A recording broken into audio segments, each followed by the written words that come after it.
I'm glad to have you here. Follow my story until the end and comment the city you're watching from. What happened to my family might seem unbelievable, but every word is true. I was folding my grandson's school uniforms when I heard the suitcase hit the bedroom floor upstairs. The sound echoed through our old Victorian house in Springfield like a gunshot. At 67, I'd learned to trust my instincts about trouble. The same radar that helped me spot cheating students and identify kids who needed extra help during my 35 years of teaching was now screaming warnings I didn't want to hear. I set down Orion's pressed white shirt and climbed the creaking stairs, my arthritis protesting with each step. Thaddeus's bedroom door stood wide open. My son was shoving clothes into his black travel bag with the desperate efficiency of someone fleeing a fire. No folding, no organization, just grabbing stuff. His work laptop sat open on the unmade bed, multiple browser windows glowing on the screen. "Going somewhere?" I asked from the doorway, trying to keep my voice steady. He didn't look up. "Business trip, last-minute thing." The lie hung in the air between us like smoke. Thaddeus worked tech support for a local computer repair company. They didn't send him on business trips. They barely sent him to the office downtown. "For how long?" I asked, stepping into the room. "Not sure yet." He grabbed his toiletries from the dresser, knocking over a framed photo of Octavia holding newborn Orion. The glass cracked against the hardwood floor, but Thaddeus stepped over it without pause. My heart clenched. That photo had sat in the same spot since Octavia died giving birth to Orion. Thaddeus used to kiss his fingertips and touch the frame every night before bed. Now he walked past his wife's broken image like it was debris. "Thaddeus, stop!" I moved further into the room. "Talk to me. What's really happening here?" He finally met my eyes, and what I saw there chilled me to the bone. Nothing, no guilt, no sadness, no connection, just cold determination and something that looked almost like relief. "I'm leaving. Mom, I should have done this years ago." The words hit me like a physical blow. All those years of raising his son while he worked through his grief. More than a decade of being the mother Orion needed. While Thaddeus slowly disappeared into his computer screens and late-night activities, I'd chosen not to question. Over a decade of holding our fractured family together with my teacher's pitch and grandmother's love. "What about Orion?" My voice cracked despite my efforts to stay strong. "He's better off with you. He always has been." Thaddeus zipped the suitcase with finality. The sound seemed to echo through the house, probably reaching Orion's room where my grandson was supposedly doing homework. "You can't just abandon your son." I gripped the bedpost to steady myself. "I'm not abandoning him. I'm leaving him with the person who actually raised him." Thaddeus lifted the suitcase from the bed. "You've been his real parent since day one. Now it's official." The casual cruelty of his words left me speechless. He walked past me toward the stairs, and I grabbed his arm.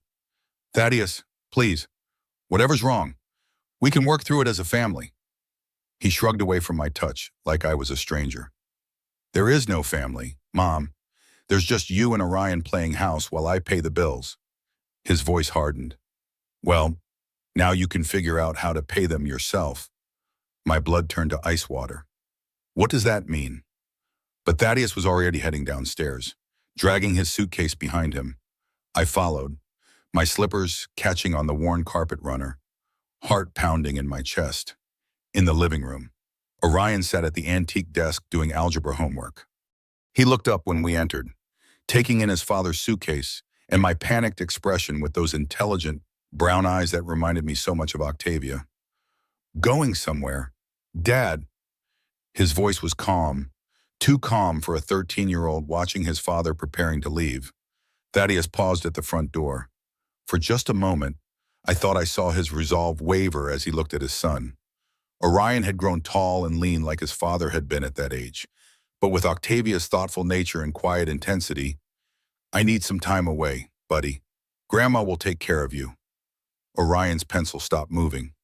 "For how long?" "I don't know yet." Orion nodded once, like he was filing away information for later analysis. "Okay." The simple acceptance in my grandson's voice broke my heart. No tears, no protests, no desperate pleas for his father to stay, just quiet resignation, as if he'd been expecting this moment. Thaddeus opened the front door, and October air rushed into our warm house. "I'll call when I'm settled." "Where are you going?" I asked. One last desperate attempt to hold on to some connection. "Somewhere I can breathe again."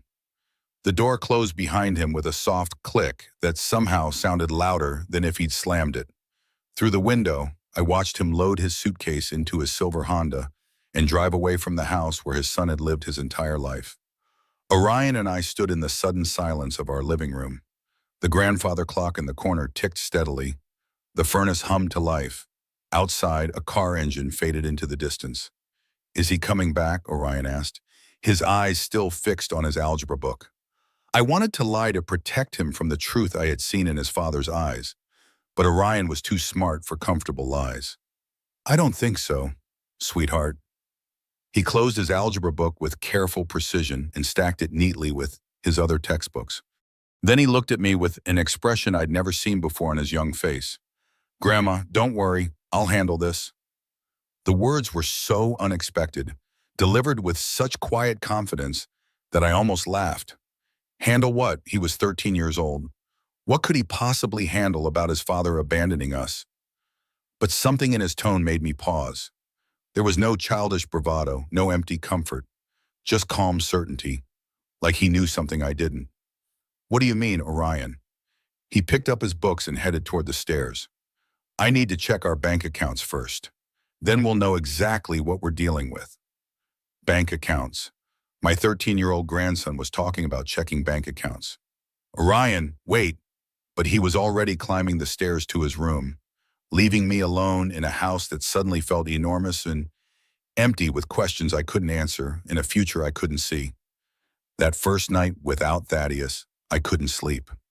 I lay in my bed listening to the house settle around me, every creak and groan magnified in the darkness. The weight of single parenthood pressed down on me again, but this time without the cushion of youth or the hope that things would eventually get better.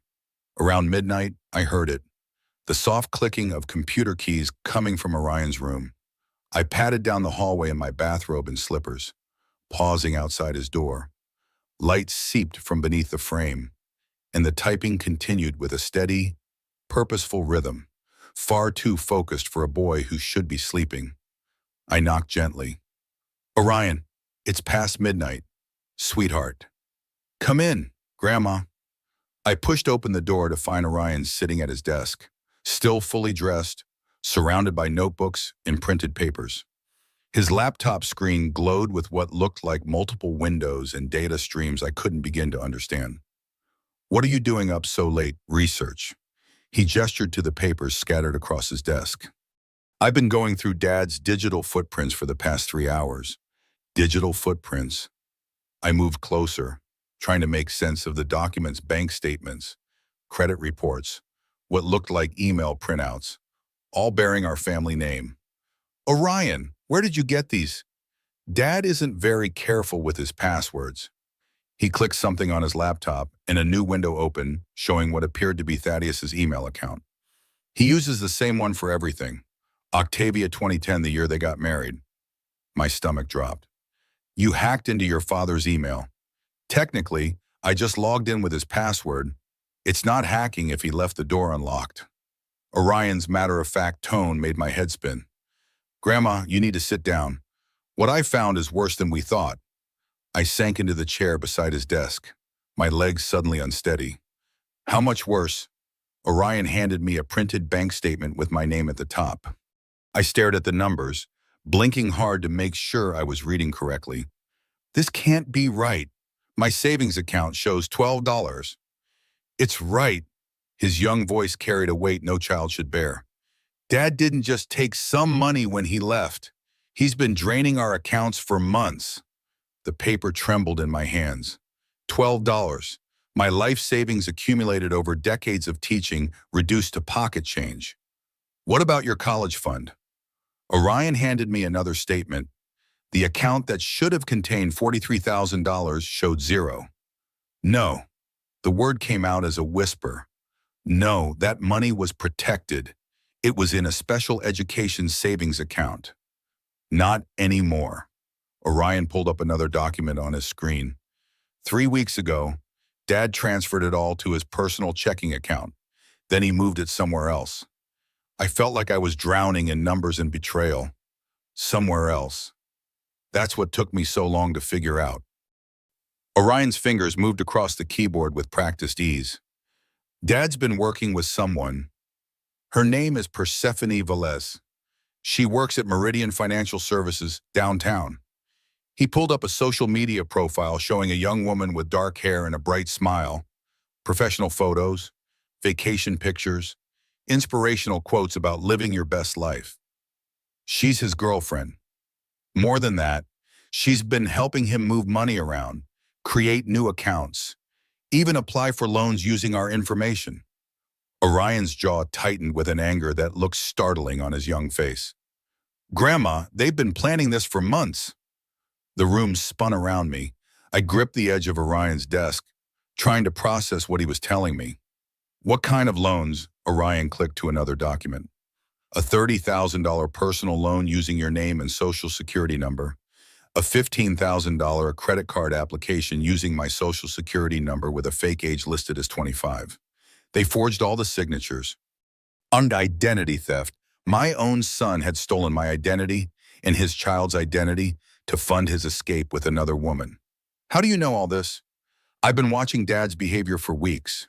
The secret phone calls, the way he acted when certain emails came in, how he'd quickly close his laptop when I walked into the room. Orion minimized one window and opened another. I started paying attention because something felt wrong. Then I learned how to see what he was hiding. Learned how YouTube tutorials mostly, online forums about computer security. It's not that hard once you understand the basics. I stared at my grandson, this child I'd raised from birth, and realized I'd been living with a stranger. While I'd been helping him with homework and packing his lunches, he'd been teaching himself cybersecurity skills. Orion, this is illegal. What they've done to us, I know. His voice was calm, steady. That's why I documented everything. Every transfer, every forged document, every fraudulent application. I have proof of all of it. He opened a folder on his desktop labeled Evidence, and my breath caught. Dozens of files, screenshots, bank records, email conversations between Thaddeus and Persephone discussing their plans. They were going to disappear together. Persephone had been looking at apartments in different cities. They were planning to change their names and start over with our money. I caught the past tense in his voice. Orion's expression shifted to something I'd never seen before. Not anger exactly, but cold satisfaction. Their plans hit a few snags today. Before I could ask what he meant, his laptop chimed with an email notification. Orion glanced at the screen and smiled, a smile that sent chills down my spine. That would be Dad's bank calling about the fraud alert I filed this afternoon. You filed a fraud alert. I filed several things today. Fraud alerts, identity theft reports, complaints to the State Banking Commission. Orion leaned back in his chair. I also sent some very interesting information to Persephone's employer about her unauthorized access to client accounts. My mouth fell open. Orion, what have you done? I protected us. His voice was matter-of-fact, like he was discussing a school project. Dad thought he could steal from us and walk away clean. He thought we were too trusting and helpless to fight back. The laptop chimed again. Orion glanced at the new email and his smile widened. And that would be confirmation that Persephone Velez has been suspended from Meridian Financial pending investigation into client account irregularities. I felt dizzy. While I'd been crying myself to sleep and wondering how we'd pay next month's bills, my grandson had been waging digital warfare against the people who'd betrayed us. How did you learn to do all this? The same internet that taught Dad how to commit financial fraud taught me how to stop it. Orion closed his laptop and looked at me directly. Grandma, they didn't just steal our money. They tried to steal our future.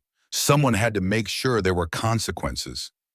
I looked around Orion's room with new eyes at the organized desk, the neat stacks of evidence, the calm determination of a child who'd been forced to become his own protector. What happens now? Orion stood up and began organizing his papers into careful piles. Now we wait. Dad's accounts are frozen. Persephone's career is over. And their apartment hunting has stalled since their loan applications keep getting flagged for fraud. He paused, looking younger for a moment, despite everything he'd accomplished. And tomorrow, we start figuring out how to get our money back. The next morning, I woke to the smell of coffee and scrambled eggs. I found Orion in the kitchen, fully dressed for school, 2 plates set on our small breakfast table. You cooked breakfast. You need to eat something, and I figured we both needed our strength today. He poured orange juice into my glass with the careful attention of someone much older. I've been thinking about our next steps. I sat down, marveling at how normal this felt. Despite everything that had happened, Orion eating cereal while discussing financial fraud like other kids might talk about their weekend plans. What kind of next step? Orion pulled out a manila folder and opened it beside his breakfast. I spent the rest of last night digging deeper into Persephone's background. What I found is going to help us, but it's also pretty disturbing. He handed me a printed document that looked like a police report. Persephone Velez has been running financial scams for years. This is from when she worked at Premier Investment Services in Toledo before moving here. I scanned the report, my coffee growing cold as I read: embezzlement, unauthorized access to client accounts, falsified investment statements. She was arrested, charged, but the case was dropped when she agreed to pay restitution and resign. Orion turned to another page. Then she moved here to Springfield and got hired at Meridian Financial. They never checked her background properly. How did you find this? Court records are public information. You just have to know where to look. Orion's tone was matter-of-fact, but I could see the intensity in his eyes. But here's the really interesting part. Persephone has been stealing from her current clients, too. He pulled out more documents, bank statements, investment portfolios, transfer records. Orion, where did you get these? Persephone uses the same password strategy as Dad. Once I figured out her pattern, I could access her work accounts. He paused, seemingly reading my expression. I know it sounds bad, but Grandma, she's been stealing from elderly people. People your age who trusted her with their retirement savings. My hands shook as I looked through the evidence.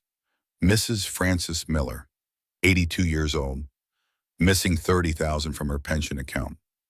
Mr. Richard Hayes, 74 life savings reduced by half. Page after page of victims. This is horrible. It gets worse. Dad knew about all of this. Orion clicked something on his laptop, which he'd brought to the breakfast table. He's been helping her cover her tracks in exchange for help with our money.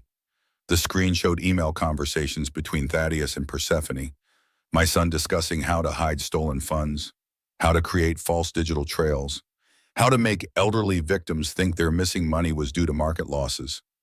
Your father helped her steal from other families. He set up fake investment accounts to make the thefts look legitimate. He created false documents to show fake losses. Also, Orion's young voice carried a disgust that broke my heart. Dad didn't just betray us. Grandma, he's been betraying innocent people for months. I pushed my breakfast away, my appetite completely gone.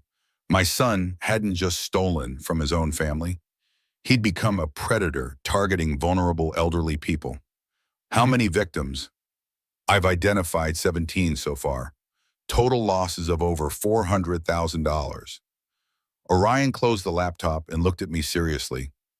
But I think I can help them get their money back. How? The same way I'm going to help us get ours back. I documented everything, every transaction, every forged document, every fake account. I have proof of where all the money went and how they moved it around. Orion stood up and walked to our kitchen window, looking out at the morning sunshine like a general surveying a battlefield. Yesterday, I focused on stopping them from doing more damage. Today, I start the recovery process.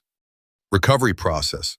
I'm going to contact each victim and provide them with evidence of what happened to their money. Then I'm going to help them file complaints with the proper authorities. He turned back to me. And I'm going to make sure Dad and Persephone face consequences for every single person they hurt. The determination in his voice was both inspiring and terrifying. My grandson was taking on the responsibility of seeking justice for multiple families, and he was doing it with the calm confidence of someone who knew exactly what he was doing. Orion, this is so much responsibility for someone your age. Age doesn't matter when you have the skills and the evidence. He sat back down and reopened his laptop. Besides, someone has to do it. These people trusted Persephone with their life savings. They trusted Dad to protect their investments. They deserve to know the truth. He pulled up what looked like a spreadsheet with names, amounts, and dates. Mrs. Miller doesn't even know her money is missing yet. Persephone has been sending her fake statements showing gains while actually draining her account. Mr. Hayes thinks he lost money in a bad investment, but really Persephone just transferred it to her personal account. How will you contact them? Very carefully. I can't just call them and say their financial advisor is a criminal. I need to approach this properly with evidence they can understand and verify independently. Orion clicked to another document. I'm going to send anonymous packages to each victim, complete documentation of what happened to their money, instructions for how to report the crimes, and contact information for legal aid services that can help them. Anonymous packages. I can't reveal who I am without compromising the investigation, but I can make sure each person gets the information they need to protect themselves and recover their losses. I watched my grandson organize evidence against financial predators with the same methodical care he used to organize his school supplies. What about us? Honey, that's more complicated because Dad had legal access to our accounts initially. But the fraudulent loans using our identities, that's clearly criminal. Orion pulled up another folder on his screen. I've already filed the paperwork to dispute those loans. The investigation should take a few weeks, but we should be able to get that debt removed from our names. And our actual savings, I asked, thinking of my empty account and Orion's stolen college fund. Orion's expression grew more serious. That's going to take longer, but I think I can trace where the money went and prove it was transferred for illegal purposes. If Persephone goes to prison for the other thefts, we might be able to recover some of our losses through restitution. If she goes to prison, she's definitely going to prison. I have enough evidence to convict her 10 times over. The question is whether Dad will cooperate with authorities or go down with her. Orion closed his laptop and looked at me with those serious brown eyes. Grandma, I need you to understand something. This is going to get harder before it gets easier. When the police start investigating, when lawyers get involved, when this becomes public, people are going to ask questions about how a 13-year-old obtained all this evidence. What will you tell them? The truth, that Dad and Persephone were careless with their digital security, and I was smart enough to document their crimes before they could cover their tracks. He paused. But I need you to be prepared for people to be impressed and scared by what I can do. Are you scared? I asked, studying his young face. Orion considered this question with a thoughtfulness that reminded me so much of Octavia. No, I'm angry. And anger is more useful than fear when you're fighting for your family. He stood up and gathered his school backpack. I should get to class. I have a chemistry test today, and I still need to maintain my grades while I'm taking down financial criminals. The casual way he transitioned from discussing federal crimes to worrying about his chemistry test would have been funny if it weren't so surreal. Orion, he paused at the kitchen door. I'm proud of you, and I'm sorry you had to grow up so fast. A small, sad smile crossed his face. I didn't grow up fast, Grandma. I just discovered I was already grown up. He hesitated, then came back to give me a quick hug. Don't worry, we're going to be okay. And so are all the people Dad and Persephone hurt. After he left for school, I sat in my quiet kitchen, surrounded by evidence of crimes I never could have imagined. My grandson was fighting a war I didn't fully understand, using weapons I couldn't even identify. But for the first time since Thaddeus walked out our door, I felt something besides fear and betrayal. I felt hope. The morning after Orion left for school, I tried to distract myself by cleaning the house. Each room felt different now, as if Thaddeus's betrayal had changed the very walls around us.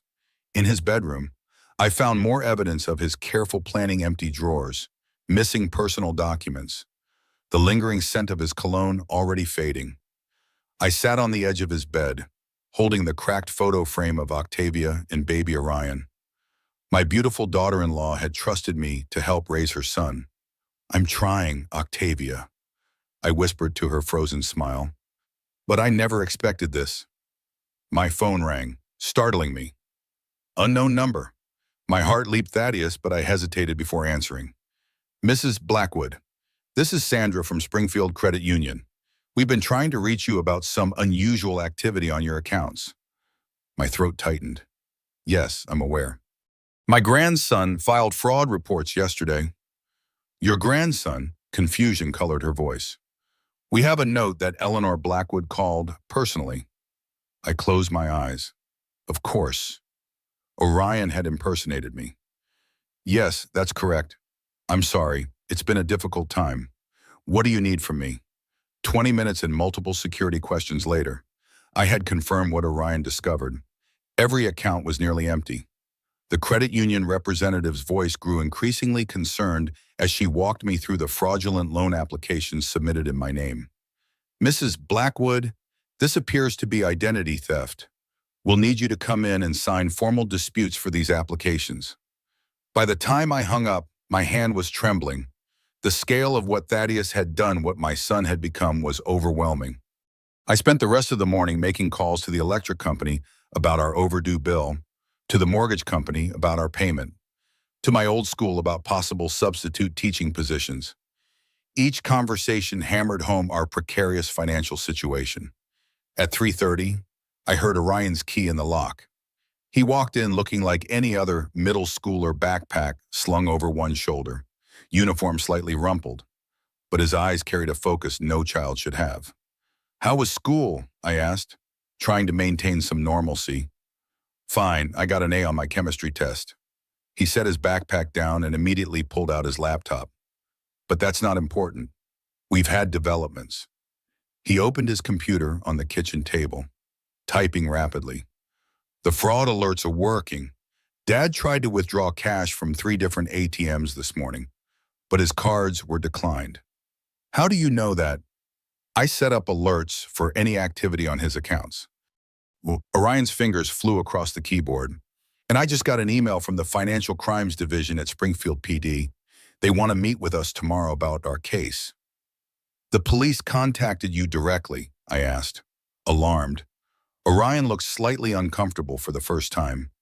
"Not exactly. I sent them an anonymous tip yesterday with some of our evidence. Then this morning, I called them as you." "Orion, you can't impersonate me to law enforcement." "I didn't say I was you. I just called on your behalf." He looked up, seeing my expression. "Grandma, I know it seems strange, but adult institutions don't take 13-year-olds seriously. I need to work around that to protect us."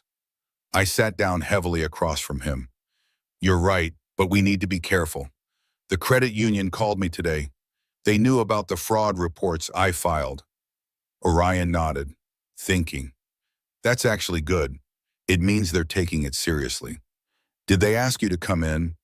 "Yes, tomorrow morning." "Perfect. You should go in person and make everything official. I've prepared all the paperwork you'll need." He pulled a folder from his backpack and slid it across the table.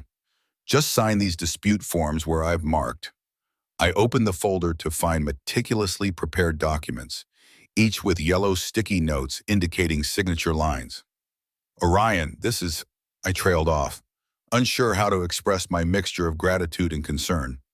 "I know it's a lot, Grandma, but today was just the beginning." He turned his laptop to show me what looked like a tracking spreadsheet. "I sent out information packages to 3 of Persephone's victims this morning. I had to use the school printer during lunch, so I could only do 3.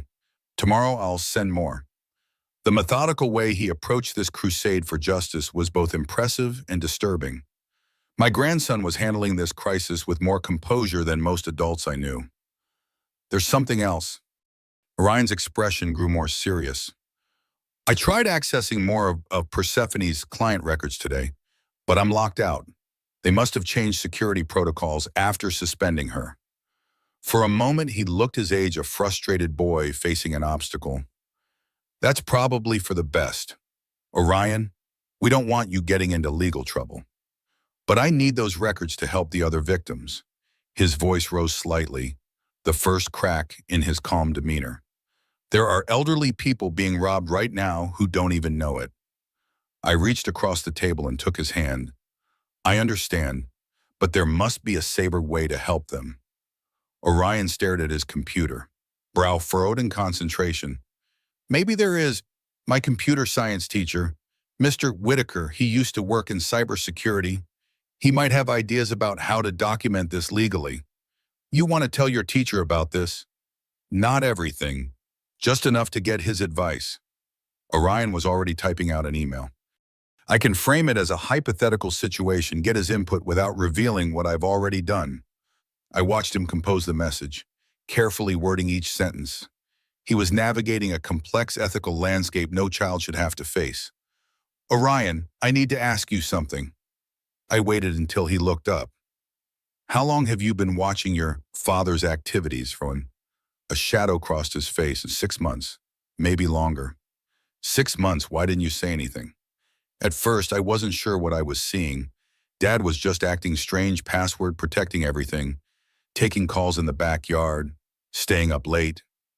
Orion closed his laptop slightly. Then I saw him looking at apartments in other cities. I thought maybe he was planning to take me away from you. My heart ached at the pain in his voice. I started monitoring his emails to see what was happening. That's when I found messages from Persephone. His expression hardened. Once I understood what they were planning, I had to gather evidence before confronting him.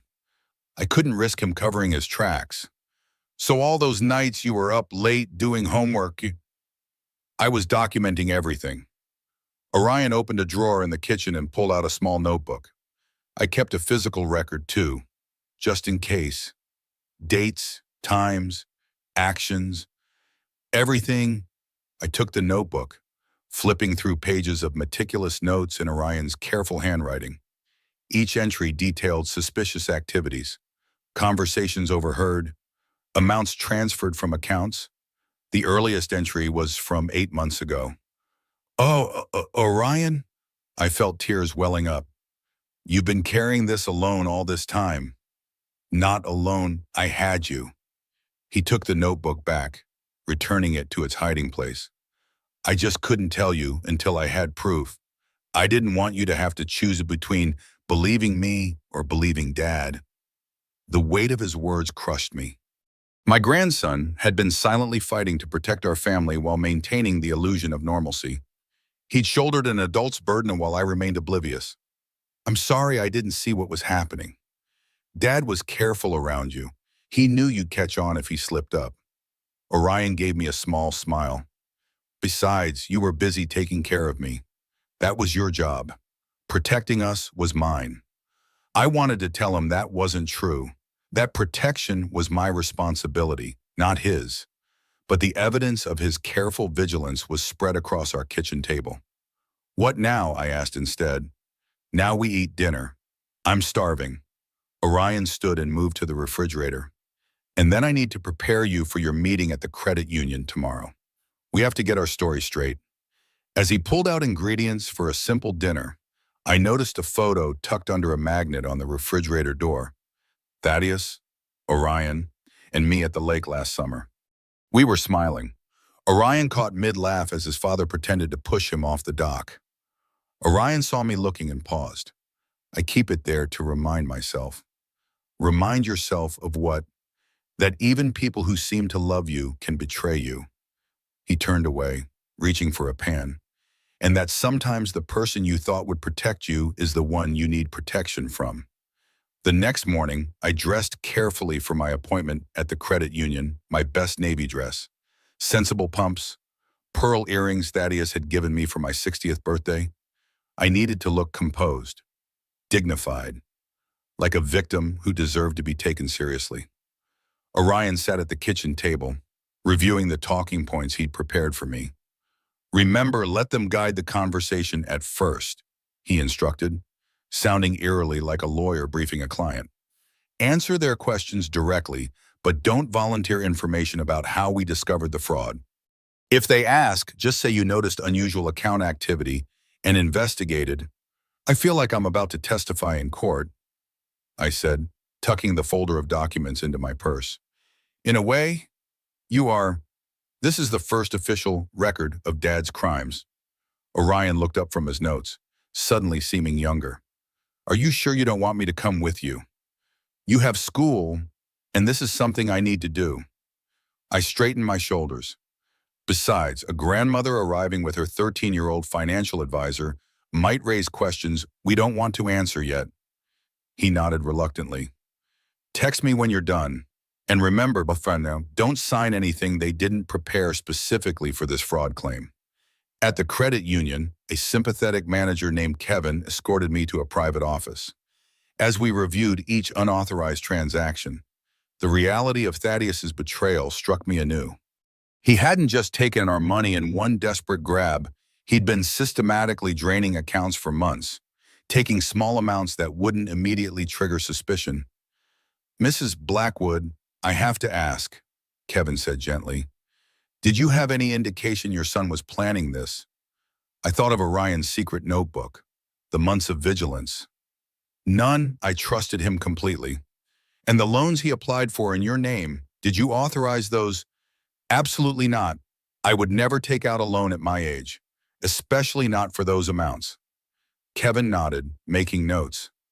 We'll need copies of the police report once you've filed it. For now, I'm placing a security freeze on your credit to prevent any additional applications. By the time I left, I'd signed a stack of forms disputing the fraudulent activity and formally separating my finances from Thaddeus's. I felt both lighter and heavier progress had been made, but the path ahead still seemed daunting. When I returned home, I found Orion in the living room with a tall, lanky man with salt and pepper hair and wire-rimmed glasses. Grandma, this is Mr. Whitaker, my computer science teacher, Orion said, standing quickly. He came over to help us with our, situation. Phoenix Whitaker rose to shake my hand. Mrs. Blackwood, I hope you don't mind my visit. Orion explained some of what you're going through, and I thought I might be able to assist. I shot Orion a questioning look. He gave a small nod, indicating it was safe to talk. Thank you for coming, Whitaker. I'm afraid our situation is rather complicated. Phoenix, please. He gestured to Orion's laptop on the coffee table. Your grandson has shown me some concerning documentation. With your permission, I'd like to help you properly secure this evidence so it will be admissible if legal proceedings become necessary. Over the next hour, Phoenix explained the legal boundaries of digital evidence collection. Some of Orion's methods, while clever, walked a fine line of legality. Together, they worked to create secure backups of the evidence and document the chain of custody. The key issue, Phoenix explained, is demonstrating you didn't illegally access accounts you weren't authorized to view. Orion says you had legitimate access to your own accounts and those held jointly with your son. Yes, I was a co-signer on most of them. I confirmed. Good, that gives you legal standing to dispute the transfers. Phoenix turned to Orion. The client information from Ms. Valez's work accounts is more problematic. You accessed those without authorization. Orion's shoulders slumped. But that's the evidence that shows the larger fraud scheme. Without it, it just looks like a family financial dispute. Phoenix considered this. There's a concept in law called fruit of the poisonous tree. Evidence obtained illegally usually can't be used in court. However, he held up a finger when Orion started to protest. There are whistleblower protections that might apply here. The key is getting this information to authorities through proper channels. What do you suggest? I asked.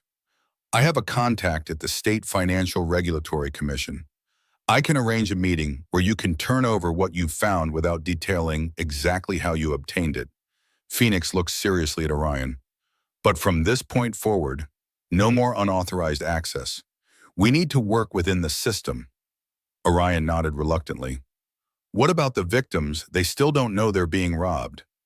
There are proper whistleblower channels for that too. I'll help you navigate them. Phoenix gathered his notes. Orion, you've done remarkable work uncovering this scheme. Now let's make sure justice is served without putting you at risk. After Phoenix left, Orion paced the living room, frustrated energy radiating from him. I don't like it. Going through official channels will take too long. Every day we wait, more money could disappear. Phoenix is trying to protect you. Orion, I sat on the couch, exhausted from my morning at the credit union. What you've done exists in a gray area legally. We need to be careful. But, no buts. You've already done more than anyone could expect. Now we need to let the proper authorities take over. Orion stopped pacing, his expression troubled. What if they don't do anything? What if Dad and Persephone get away with it? They won't. You've made sure of that. He sank into the armchair, suddenly looking very small. I hate him sometimes. For what he did to us. For helping her steal from innocent people. His voice dropped to a whisper. But sometimes I still miss him. Is that stupid? My heart ached. Beneath the remarkable composure and intelligence, Orion was still a boy who had lost his father. Not stupid at all, sweetheart. He's your dad. It's complicated. I found something last night. Orion pulled out his phone and showed me a photo. It was in Dad's cloud storage, from when I was little. The picture showed Thaddeus holding toddler Orion on his shoulders at a carnival, both beaming with identical smiles, before grief and whatever else had twisted him had taken hold.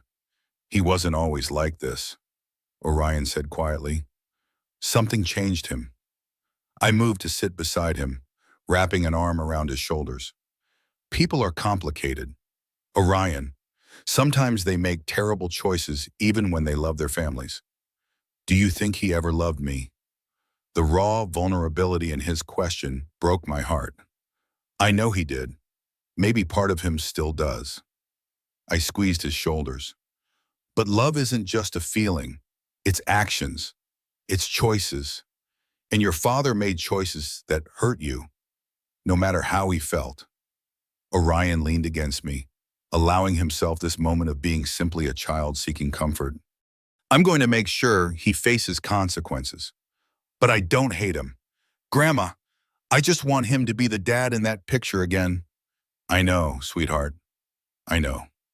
For a few minutes, we sat in silence, the weight of betrayal and loss hanging heavy around us. Then Orion's phone pinged with an alert. He straightened immediately, the vulnerable boy replaced once more by the determined investigator. It's from my tracking program, he said, checking the notification. Dad just tried to access his email account from a new location. Can you tell where the Sunset Motel on Route 9? Orion was already typing. It's the first concrete location we have for him. Should we tell the police? I considered this. Not yet. Let's wait and see what Phoenix arranges with the Financial Commission. We don't want to tip our hand too early. Orion nodded, adding the information to his tracking spreadsheet. Okay, but now we know where they're hiding. The determined set of his jaw reminded me so much of Octavia, the same quiet strength, the same unwavering resolve. In that moment, I could almost see the man he would become, shaped by this crisis but not defined by it. One step at a time, I reminded him. We're making progress. 3 days later, the first signs appeared that our actions were having an effect. I received a call from our mortgage company confirming that the suspicious attempt to refinance our home had been flagged and denied. The credit monitoring service Phoenix had helped us set up reported that a credit card application in my name had been rejected due to the security freeze. Orion tracked these developments with clinical precision, updating his spreadsheets and timelines. He'd become more cautious in his methods after Phoenix's warnings, but no less determined. Dad and Persephone are getting desperate, he reported one evening, reviewing his alerts. They've tried 3 different banks today. All declined their applications. Their digital footprint is shrinking as more institutions block them. I was sorting through bills at the kitchen table, trying to determine which ones were most urgent. Without Thaddeus's income, our financial situation was precarious. My teacher's pension barely covered the mortgage. Mrs. Abernathy called about the electricity bill. I mentioned. She said Thaddeus usually handles the neighborhood association dues too. Orion looked up from his laptop. I forgot about those. Add them to the list, and I'll see what we can shift around. At 13, my grandson was helping budget our limited funds with the expertise of a financial planner. He'd already suggested I return to substitute teaching and had researched potential tutoring opportunities to generate extra income. We'll manage, he assured me, seeing my worried expression. Once the fraud investigation is complete, we should get relief from the loan debt. And I've applied for emergency assistance through 3 different programs. You've applied how? A faint blush colored his cheeks. Online forms. They don't verify age if you have all the right information. I sighed. Orion. I know. Gray area. He shrugged. But we qualify for the assistance. Grandma. And we need it. Before I could respond, Orion's phone chimed with an alert. He checked it, his eyebrows rising in surprise. That's interesting. Someone just accessed Persephone's work computer remotely. Your father. No, this is from inside Meridian Financial. Looks like they're conducting their own investigation. Orion smiled slightly. Good. The more eyes on her activities, the better. My phone rang a number I didn't recognize. I answered cautiously. Mrs. Blackwood. This is Detective Lowell Rhodes from the Springfield Police Department, Financial Crimes Division. We received some concerning information about your son, Thaddeus Blackwood, and a Persephone Velez.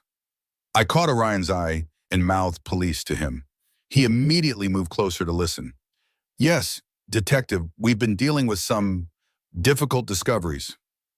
I understand we have documentation indicating potential identity theft and financial fraud. I'd like to meet with you to discuss this case. Would tomorrow morning be possible? Of course, I agreed to a 10 a.m. appointment at the station. Should I bring anything specific? Any documentation you have regarding unauthorized transactions or applications would be helpful. We already have quite a substantial file, but your perspective is important. After hanging up, I turned to Orion. The police want to meet tomorrow about the case. They say they already have a substantial file. Phoenix must have contacted them. Orion chewed his lip thoughtfully. This is good, but we need to be careful about what we reveal regarding my methods. I won't mention anything that could get you in trouble. It's not just that. He closed his laptop, looking troubled. Once the police are fully involved, this becomes official. Dad could go to prison. I studied my grandson's face, seeing the conflict there. For all his determination to see justice done, the reality of his father facing criminal charges was hitting home. Are you having second thoughts? No? His answer was immediate. What he did was wrong. What they did to those other people was worse. He looked down at his hands. But it's different now that it's really happening. I reached across the table to take his hand. It's okay to have complicated feelings about this. Orion, he's still your father. I keep thinking about Mom. His voice was quiet. What would she think of all this? Octavia was the most principled person I've ever known. I smiled sadly, remembering my daughter-in-law's fierce sense of justice. She would be heartbroken about Thaddeus's choices, but incredibly proud of you for standing up for what's right. Orion nodded slowly. I hope so. Later that evening, as I was preparing for bed, I heard Orion's voice from his room. He was speaking softly, but with the intense focus I'd come to recognize when he was working on his investigation. I paused outside his door, not wanting to intrude but concerned about his late-night activities. I understand your concern, Mrs. Miller, I heard him say in a deliberately deepened voice. But the documentation I sent you clearly shows unauthorized withdrawals from your account. My heart raced. He was directly contacting the victims now. No, I cannot reveal my identity at this time, he continued. I am acting as a whistleblower. What matters is protecting your retirement savings. Yes, I suggest taking those documents to the police immediately. No, Meridian Financial cannot be trusted to investigate themselves. I should have interrupted, should have stopped him from impersonating an adult and potentially crossing more legal boundaries. But something held me back. Perhaps it was the genuine concern in his voice, or the knowledge that he was trying to help vulnerable people who had been victimized. I quietly returned to my room, troubled but also moved by his determination. My grandson was fighting a battle that adults should have been fighting. He was protecting people who should have been protected by the systems designed to keep them safe. Tomorrow, we would meet with the police. We would begin the official process of seeking justice. But tonight, Orion was ensuring that no one was left behind, that every victim had a chance to recover what was stolen from them. I lay awake long after his voice fell silent, wondering what the coming days would bring. The sound of soft keystrokes continued from his room until well past midnight. 3 days after our meeting with Detective Rhodes, I was sorting laundry when my phone rang. Thaddeus's name flashed on the screen. My hands froze. A pair of Orion's socks suspended midair. I hadn't heard from my son since he walked out our door. Part of me wanted to ignore the call, to deny him the connection he had so casually discarded. But another part, the mother who had raised him, who had watched him grieve his wife and struggled to be a father, couldn't turn away. I answered on the fourth ring. Hello, Mom. Thaddeus's voice was strained, desperate in a way I'd never heard before. We need to talk. Now. I sat down on Orion's bed, surrounded by his clean laundry. You want to talk? After disappearing without a word for nearly 2 weeks. Something's wrong. Everything's falling apart, and I think someone's targeting me and Persephone. I glanced toward the hallway, where the soft clicking of computer keys drifted from Orion's study area downstairs. What kind of targeting? My bank accounts are frozen. The police showed up at my motel asking questions about identity theft. Persephone got fired from her job, and now she's being investigated by the State Banking Commission. The words tumbled out in a rush. Mom, someone knows everything. They have records of things that should be private.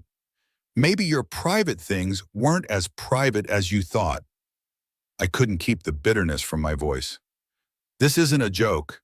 His voice rose sharply. Whoever's doing this, they have access to emails, bank records, even phone calls between me and Persephone.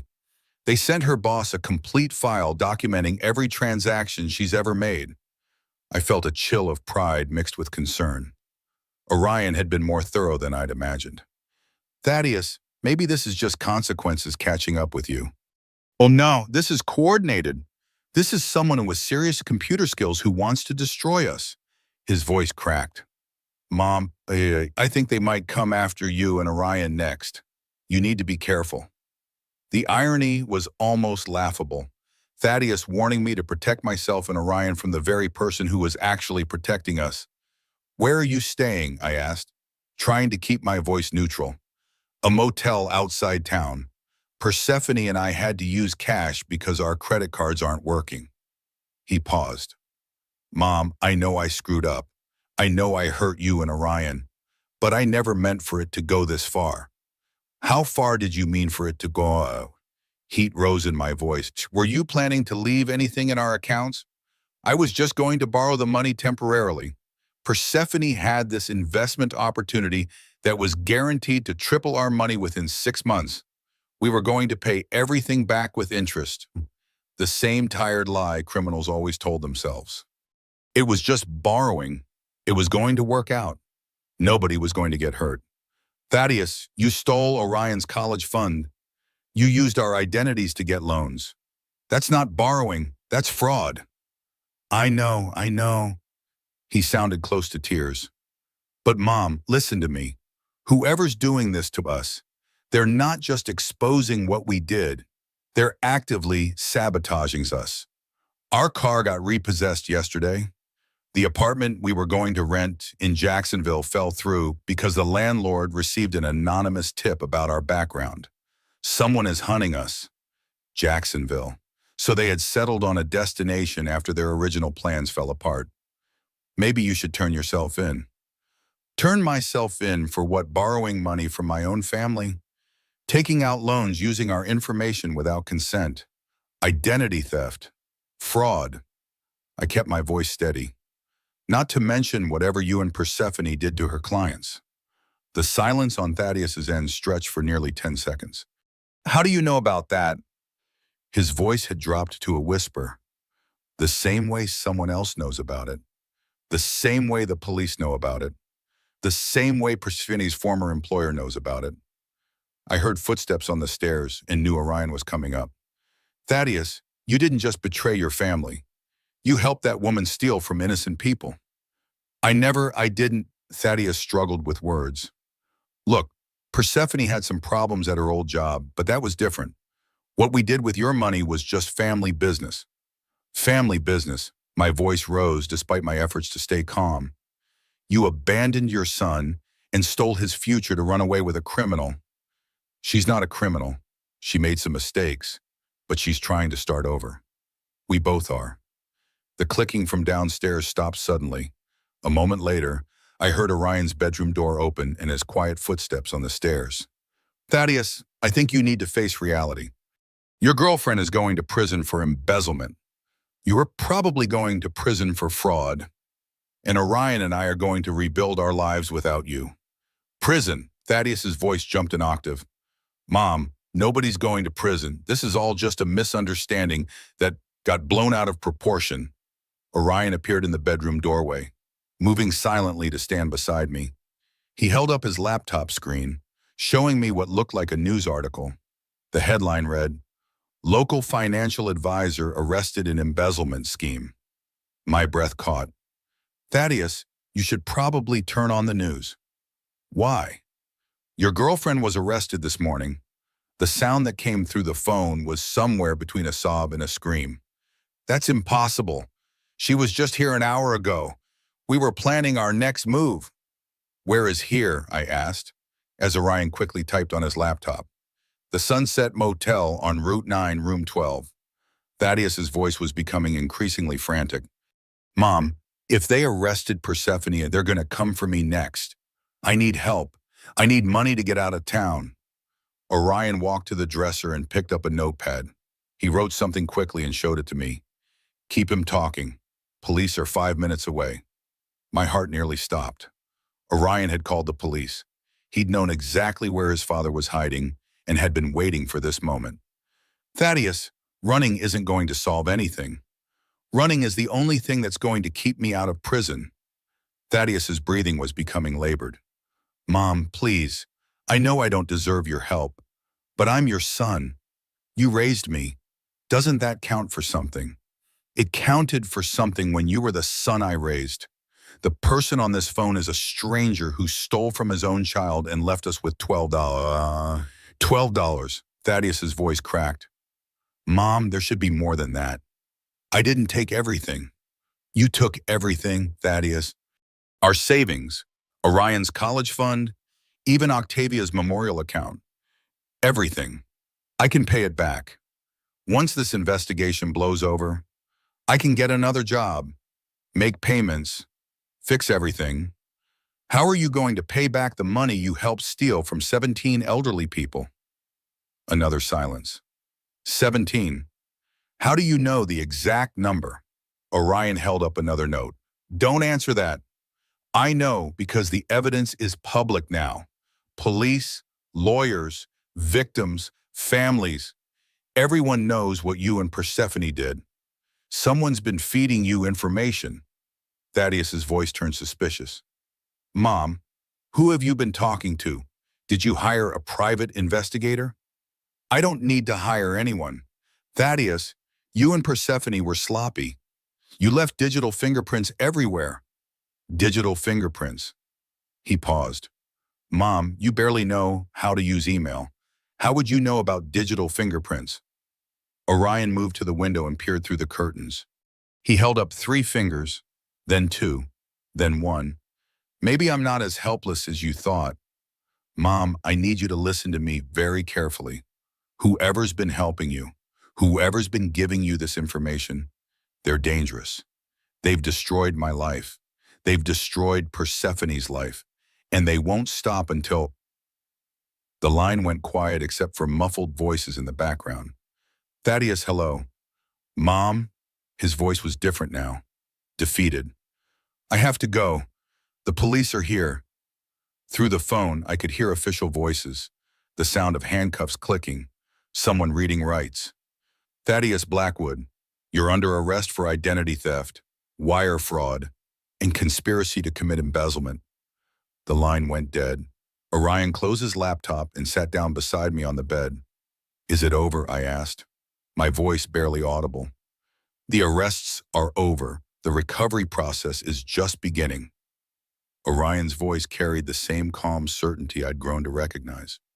But yes, Grandma, the part where we were victims is over. Now we get to be survivors. I looked at my grandson.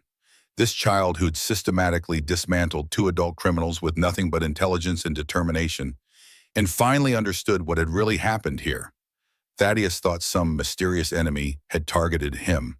He'd spent days looking over his shoulder, paranoid about who was hunting him down. He never suspected that his own son had been watching him all along. The boy he'd abandoned without a second thought had become the architect of his downfall. Orion hadn't just protected us. He'd delivered justice to every family Thaddeus and his girlfriend had betrayed, and he'd done it all while keeping up with his homework and taking chemistry tests. My grandson had given Thaddeus exactly what he deserved: consequences. Real family doesn't abandon each other when things get difficult. Real family doesn't steal futures to fund selfish dreams. But real family also doesn't let anyone hurt the people they love, not even when that someone shares their last name. The week after Thaddeus's arrest passed in a blur of police interviews, financial paperwork, and hushed phone conversations. Detective Rhodes kept us updated on the case, explaining that both Thaddeus and Persephone were being held without bail due to flight risk concerns. The evidence against them is substantial, Rhodes told me during one of our calls. Ms. Velez's previous record isn't helping their case. We've identified 15 of the 17 victims. Your information pointed us toward... He paused, and I could hear his unspoken question. How did we know so much about their scheme? Who had compiled the meticulous documentation that led to their arrests? That's good news, I said, deliberately avoiding the implied question. Those people deserve to get their money back. We're working on asset recovery, but I should warn you, a lot of the money is gone. Spent on luxury items, travel, gambling. Rhodes's voice softened. I'm sorry, Mrs. Blackwood. Your son appears to have had a serious gambling problem that may have precipitated much of this. After hanging up, I sat at the kitchen table, staring at the wall calendar where our family birthdays were marked in different colors. Thaddeus's was coming up in November. I wondered if he would spend it in a jail cell. Orion had been unusually quiet since his father's arrest. He still maintained his spreadsheets and monitored the investigation's progress, but the fierce energy that had driven him seemed diminished. I often found him staring at old family photos or sitting in Thaddeus's empty room. That evening, I knocked gently on his bedroom door. Orion, can I come in? He was sitting cross-legged on his bed, surrounded by papers and his ever-present laptop. Sure, Grandma. I sat beside him, noticing the dark circles under his eyes. You haven't been sleeping. I'm fine. He closed a folder labeled Dad's Timeline and set it aside. Just organizing evidence for the prosecutor's office. Detective Rhodes said they might need additional documentation. Orion, I placed my hand over his, stilling his restless organizing. It's okay to feel conflicted about what's happened. He looked up, his expression guarded. I'm not conflicted. Dad committed crimes. He's facing consequences. That's justice. He's also your father, the only parent you've known. Orion's carefully maintained composure cracked. His shoulders slumped, and he looked suddenly younger, vulnerable in a way he hadn't allowed himself to be since Thaddeus left. I keep thinking about when I was little. he said softly. How he used to carry me on his shoulders at the park. How he taught me to ride a bike. He picked up a photo from beside his laptop, Thaddeus teaching 5-year-old Orion to fish. Was it all fake? Did he ever really love me? Oh, Orion. I pulled him into a hug, feeling his thin shoulders shake with suppressed emotion. Your father loves you. I believe that. But love isn't enough sometimes. People can love their families and still make terrible choices that hurt them. If he loved me, how could he steal my future? Orion's voice was muffled against my shoulder. How could he just walk away? I had no good answer. How do you explain to a child that the parent who should protect them had instead betrayed them in the most fundamental way? I think your father lost himself after your mother died. I said carefully. The gambling, the relationship with Persephone, they were all symptoms of something broken inside him. It doesn't excuse what he did, but maybe it helps explain it. Orion pulled back, wiping his eyes quickly as if embarrassed by his emotion. Detective Rhodes said Dad had gambling debts, that he might have started helping Persephone to pay them off. That makes sense. I recalled Thaddeus's late nights, his unexplained absences, the cash withdrawals that had seemed odd but not alarming at the time. I've been searching online records, Orion admitted. Dad visited a lot of online gambling sites. He also had accounts at casinos in 3 states, and I found receipts for rehab programs 2 different times he tried to quit. My heart ached. Thaddeus had been spiraling for years, and I had missed it, too focused on raising Orion, too willing to accept Thaddeus's increasing distance as lingering grief for Octavia. He kept it from both of us, I said, trying to ease Orion's burden. He didn't want us to know. I should have noticed sooner. I could have stopped him before it got so bad. Orion, listen to me. I took his face in my hands, forcing him to meet my eyes. You are 13 years old. It was not your responsibility to save your father from himself. It was his job to take care of you, not the other way around. Orion nodded, but I could see the guilt lingering in his eyes. For all his remarkable abilities, he was still a child trying to make sense of a parent's betrayal. I don't hate him, he said finally. I just wanted him to be better than this. I know, sweetheart. I wanted that too. We sat in silence for a moment, the weight of Thaddeus's choices hanging between us. Then Orion straightened, visibly gathering himself. The prosecutor wants me to testify, he said, his voice steadier, about the financial records, the transactions, everything I documented.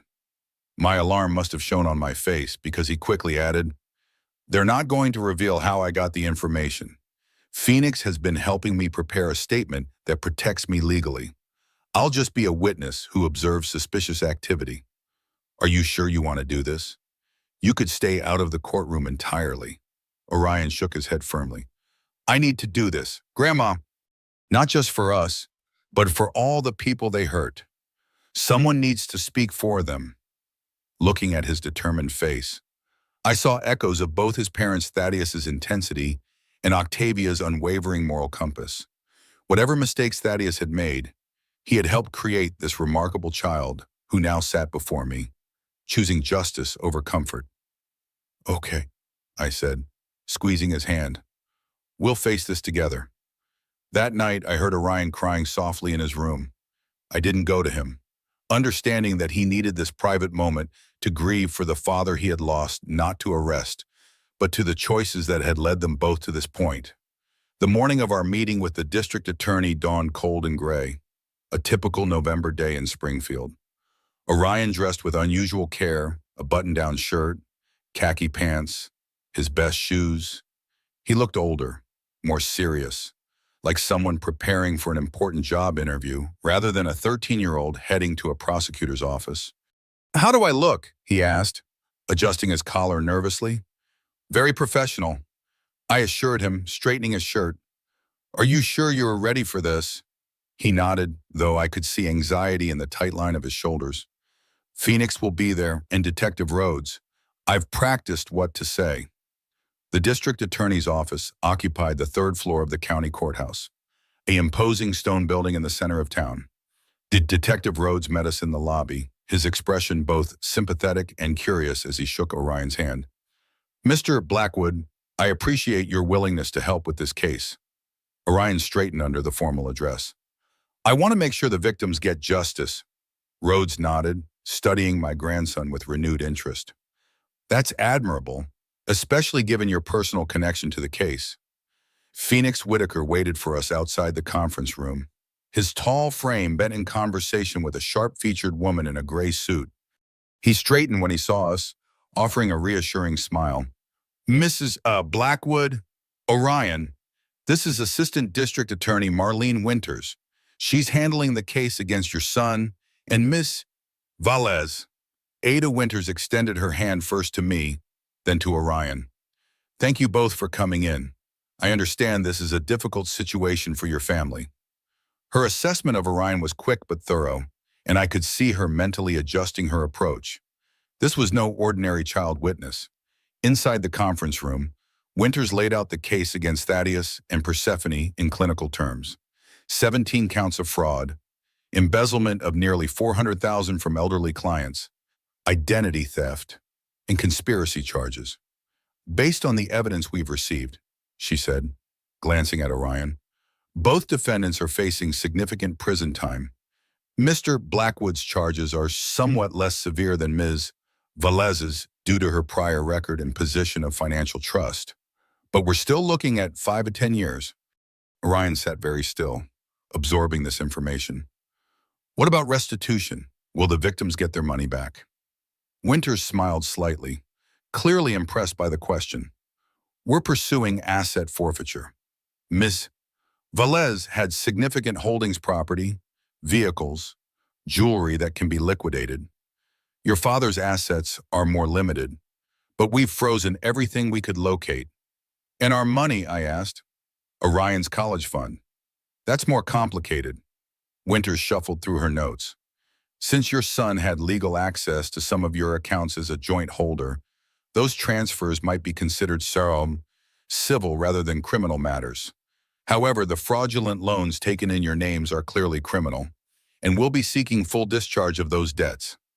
The discussion continued for nearly an hour, with Orion asking remarkably insightful questions about the legal process. Finally, Winters turned to the purpose of our meeting. Orion, Detective Rhodes tells me you were instrumental in documenting the financial transactions that revealed this scheme. I'd like you to walk me through how you discovered what was happening. Orion glanced at Phoenix, who gave a subtle nod. They had clearly prepared for this. I noticed my father acting strangely several months ago. Unusual phone calls, secretive behavior with his computer. Orion's voice was steady, rehearsed. When he left suddenly, I checked our family accounts and discovered they had been systematically emptied. I began documenting the transfers, which led me to discover Ms. Velez's involvement. And how did you connect this to the larger fraud scheme involving her clients? Winters asked, watching him closely. Public records. Orion maintained eye contact, showing no signs of deception. Miss Velez had a previous case in Toledo that was settled out of court. Once I had her name, I researched her background and found patterns that suggested similar activities at Meridian Financial. That's quite impressive investigative work for anyone, let alone someone your age. Winters leaned forward. Orion, I need to ask this directly. Did you access any computer systems or accounts without authorization to gather this evidence? The room fell silent. This was the question we had been dreading. Phoenix shifted slightly. Ms. Winters, I've reviewed Orion's methods.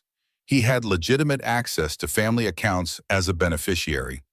Any other information he gathered came from public records or was provided anonymously by concerned parties. Winters didn't look entirely convinced, but she nodded. I understand. And I want to be clear. Our office is focused on prosecuting the actual perpetrators of this fraud. We have no interest in pursuing technical violations that might have occurred during the discovery of these crimes. The tension in Orion's shoulders eased slightly. I just wanted to protect my grandmother and help the other victims. And you did. Winters smiled, a genuine expression that softened her professional demeanor. Your documentation is some of the most thorough I've seen in a financial crimes case. Frankly, it's better organized than what some of our forensic accountants produce. As the meeting concluded, Detective Rhodes pulled me aside while Orion spoke with Phoenix. Mrs. Blackwood, off the record, your grandson is extraordinary. I've been in financial crimes for 15 years, and I've never seen someone his age comprehend these systems so thoroughly. He's always been gifted with computers, I said carefully. Rhodes lowered his voice. The level of access he gained, it goes beyond gifted in any other circumstance. We might be having a very different conversation about his methods. My heart raced. Detective, don't worry. He held up a hand. As A.D. Winters said, we're focused on the real criminals here, but you might want to guide that remarkable talent of his toward more conventional paths. Maybe a summer internship with our cybersecurity division when he's a bit older. As we left the courthouse, Orion seemed lighter, as if a burden had been lifted. They're not going to ask about how I got the evidence, he said quietly. Phoenix was right, they care more about prosecuting Dad and Persephone than how they were caught. Detective Rhodes was impressed with you. I told him. He even suggested you might have a future in cybersecurity. Orion smiled a real smile, the first I'd seen in weeks. I'd like that, using these skills to help people instead of just this, one crisis at a time, I reminded him. For now, let's focus on rebuilding our lives. As we walked to the car, Orion's phone buzzed with a message. He checked it, his expression shifting to surprise. Dad wants to see me. He's requested a meeting before the preliminary hearing. My stomach clenched. Are you ready for that? Orion stared at the message for a long moment.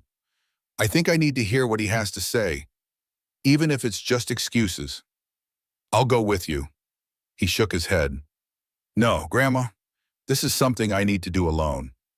Looking at his resolute expression, I realized my grandson had crossed some invisible threshold.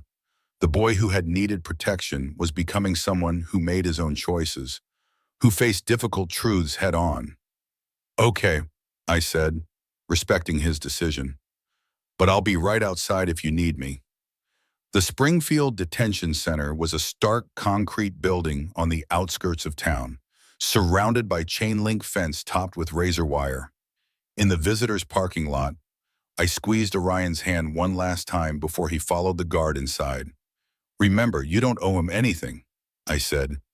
Not explanations, not forgiveness, not even staying if you feel uncomfortable. Orion nodded, his face composed but pale. I know. I just need answers. I watched him disappear through the heavy metal doors, this child who had been forced to grow up too quickly.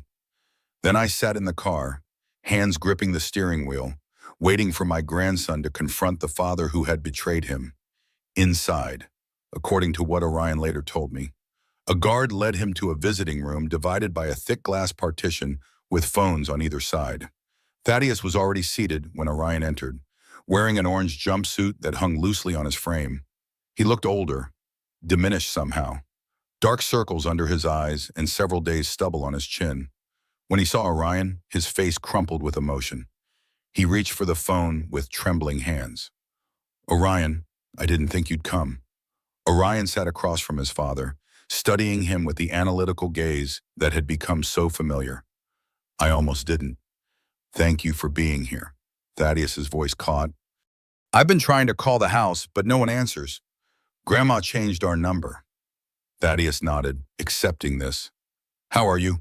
Are you okay? Is Mom taking care of you? We're managing. Orion's voice was cool, controlled. No thanks to you. The words hit Thaddeus like a physical blow. I deserve that. I deserve all of it. But Orion, I need you to understand something. I never meant to hurt you. You stole my college fund. You abandoned me. You committed crimes that are sending you to prison. Orion's voice remained steady. What exactly did you think would happen? I thought I could fix everything before it got to this point. Thaddeus leaned forward, his face earnest. Persephone had this investment opportunity. It was guaranteed to triple our money in 6 months. We were going to put everything back with interest. There was no investment opportunity. Dad, it was a con, just like everything else Persephone did. Thaddeus fell silent, his delusion confronted by his son's clear-eyed assessment. Why did you do it? Orion asked, the question that had haunted him for months. Why risk everything? Why hurt us? Thaddeus stared down at his hands. It started with the gambling. After your mom died, I couldn't feel anything except when I was playing. The risk, the possibility of winning it was the only thing that made me feel alive. Mom's been dead for 13 years. I know. And for a long time, I had it under control. Just weekend trips to the casino, online poker at night after you were asleep. Thaddeus's voice grew hollow. But then I started losing. Big losses. I took out loans to cover them. Then more loans to cover those. And Persephone, she approached me at a casino in Riverside last year, said she'd seen me around, knew I was in trouble, offered to help restructure my debt. Thaddeus laughed bitterly. I thought she was an angel. Turns out she was just looking for someone with tech skills to help her run her scams. So you helped her steal from elderly people. Orion's disgust was palpable. I told myself they were just short-term loans, that the investment would pay off and everyone would get their money back. Thaddeus's eyes filled with tears. I know how it sounds. I know it was wrong, but I was desperate. Orion, the loan sharks were threatening me. I owed them over $200,000. And that made it okay to steal from your own family. No, nothing makes that okay. Thaddeus wiped his eyes with the back of his hand. I've had a lot of time to think in here about what I've done, about who I've become. And I hate myself for it, for hurting you, for letting your mother down. Thaddeus pressed his palm against the glass. I don't expect you to forgive me. I just want you to know that the man who did those things, that's not who I wanted to be for you. Orion stared at his father's hand on the glass but didn't raise his own to meet it.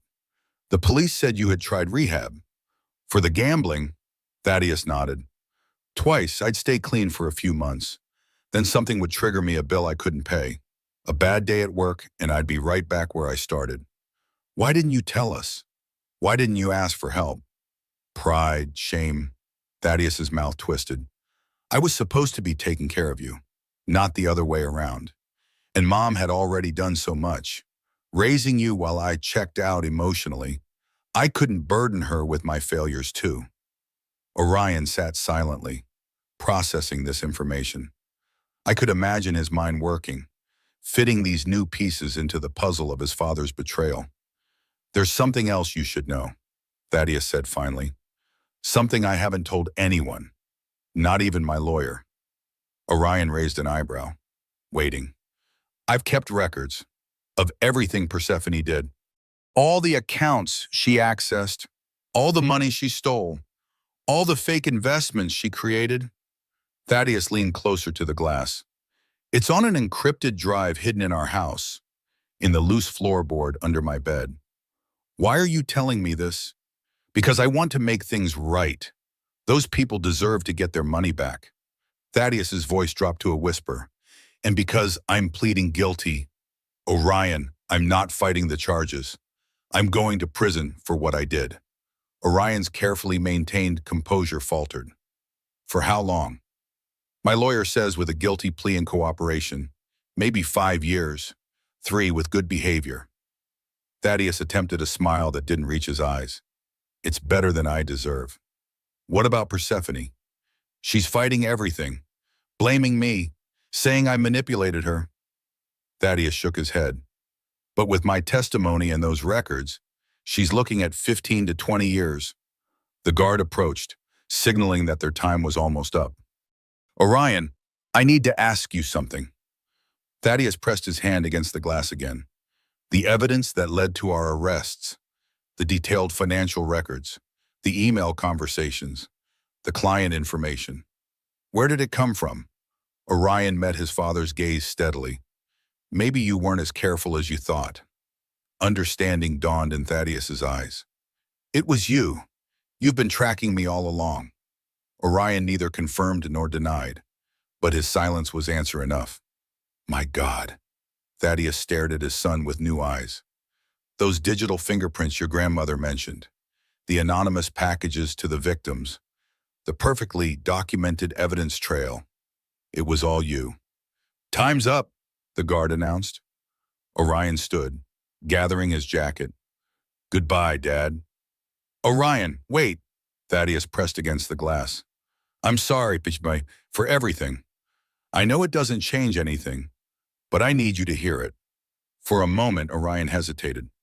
Then, slowly, he raised his hand and placed it against the glass, mirroring his father's. It wasn't forgiveness. Not yet. But it was acknowledgement, connection, the barest possibility of something healing in the future. I know, Dad, he said quietly. Then he turned and walked away, leaving Thaddeus staring after him, his hand still pressed against the cold glass. When Orion returned to the car, his face was composed but his eyes were red-rimmed. I didn't press him for details, just squeezed his hand as he buckled his seatbelt. Okay, I asked simply. He nodded. He's pleading guilty, cooperating against Persephone. After a moment, he added, he said there's an encrypted drive under the floorboard in his room, with evidence. Do you believe him? I think so. Orion stared out the window as we drove away from the detention center. He's not the person I thought he was, but maybe he's not entirely the person I've been afraid he was either. That evening, we found the drive exactly where Thaddeus had said it would be. Orion spent hours decrypting it, revealing a detailed record of Persephone's crimes dating back years far more extensive than even he had uncovered. The next morning, Detective Rhodes arrived to collect the drive, his expression serious as Orion explained its contents. Your father provided this, he asked, clearly surprised. He wants to make amends. Orion said simply. Rhodes nodded, studying my grandson with new respect. He's lucky to have a son like you. Orion, not many people would show such maturity in these circumstances. After the detective left, Orion sat at the kitchen table, unusually quiet. Do you think people can change? Grandma really change? I thought of Thaddeus, the bright, loving boy I had raised, the grief-stricken young father, the man who had fallen so far and hurt so many. I believe they can, I said carefully, but it takes more than words. It takes consistent action over time. If Dad really changes, if he serves his time and tries to make things right, do you think we could ever be a family again? The question broke my heart with its hope and vulnerability. I don't know, sweetheart, but I do know that forgiveness isn't a single moment. It's a process, and it doesn't mean forgetting or pretending the hurt never happened. Orion nodded, absorbing this. I'm not ready to forgive him yet, but I think someday I might be. That's enough for now, I assured him. One day at a time. 6 months after Thaddeus's arrest, I was reading a novel at my kitchen table when Orion burst through the front door with more energy than I'd seen from him since before his father left. Grandma, check this out.